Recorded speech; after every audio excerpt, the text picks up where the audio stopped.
बाळा काय झालं बाळा?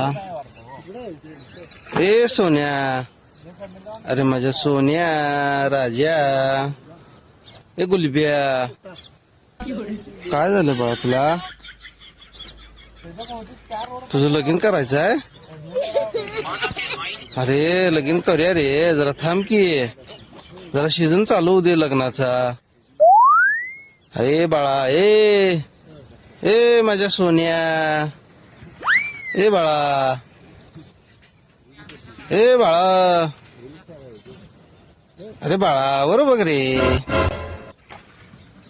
बाळा, ए राजा, ए माझ्या सोन्या, ए माझ्या छकुल्या.